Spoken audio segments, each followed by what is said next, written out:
Wabarakatuh.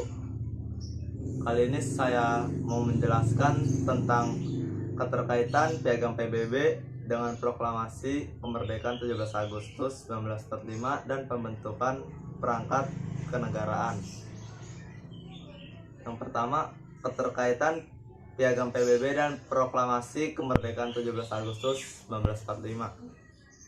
Piagam PBB adalah hukum dasar yang mengikat anggotanya untuk turut serta dalam menjaga perdamaian dan keamanan dunia. Dalam Piagam PBB terkandung nilai-nilai luhur yang berupa menciptakan keadaan yang stabil dan setara. Piagam PBB mewajibkan setiap bangsa menjalin kerjasama baik dalam bidang politik, ekonomi, dan sosial budaya sebagai wujud penghargaan terhadap asas-asas persamaan hak dan pengakuan kedaulatan tiap-tiap bangsa. Hal ini menekan keinginan satu bangsa menguasai bangsa lain. Hubungan kerjasama ini juga dimaksud agar negara-negara dapat hidup berdampingan dan memecahkan persoalan-persoalan internasional bersama-sama tanpa ada satu negara yang merasa dirugikan dalam permasalahan ekonomi atau yang berkaitan dengan isu kemanusiaan. Anggota PBB wajib mengerahkan bantuan untuk membantu negara anggota sebagai wujud kepedulian dan kekeluargaan. Di masa kekosongan pemerintahan inilah pemimpin bangsa menyatakan kemerdekaan bagi bangsa Indonesia dan kemudian membentuk sebuah pemerintahan.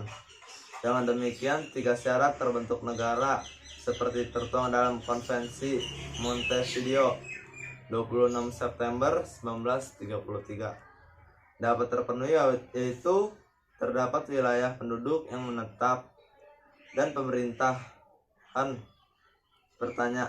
Pernyataan kemerdekaan juga sesuai dengan semangat Atlantic Charter atau Piagam Atlantik dicetuskan oleh Presiden Amerika Serikat Franklin Delano Roosevelt dan Perdana Menteri Inggris Sir Winston Churchill pada 14 Agustus 1941, yang salah satu isinya diakui Rights of Self-Determination of People atau hak bangsa-bangsa untuk menentukan nasib sendiri.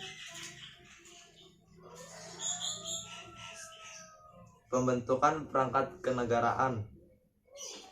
Pembentukan Kabinet dan Komite Nasional Indonesia Pusat setelah pembacaan Proklamasi Kemerdekaan terlaksana. Berita tentang Proklamasi Kemerdekaan kemudian dibaca oleh Yusuf Rono Dipuro melalui radio pada malam hari. Hal ini karena pada siang harinya selalu dijaga ketat oleh Kempetai. Setelah itu, pembentukan sebuah negara baru segera dilaksanakan, diawali dengan pelaksanaan sidang PPKI pada 18 Agustus 1945. Sidang tersebut membahas rancangan UUD yang sebelumnya telah disusun oleh BPUPKI pada Juli 1945.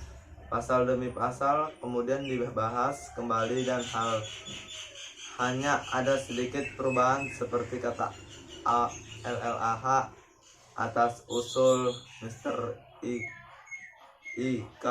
Puja dari Bali diganti dengan kata Tuhan. Demikian juga semula berbunyi Presiden adalah orang Indonesia asli yang beragama Islam. Kalimat tersebut diubah dan menghilangkan kata yang beragama Islam. Pemuda revolusioner agar PPKI dapat menjadi sejenis majelis permusyawaratan rakyat dan keinginan untuk menghapuskan semua lembaga bentuk Jepang. PPKI kemudian dibubarkan dan dibentuk Komite Nasional Pusat atau KNIP yang diresmikan pada 29 Agustus 1945. Pembentukan Badan Keamanan Rakyat. Untuk masyarakat pertahanan negatif dibentuk Badan Keamanan Rakyat atau BKR yang ditetapkan sebagai bagian dari Badan Penolong Keluarga Korban Perang atau BPKKP. Pembentukan BKR yang bukan tentara ini dimaksudkan untuk menghindarkan rasa permusuhan dari kekeluargaan asing yang pada saat itu ada di Indonesia.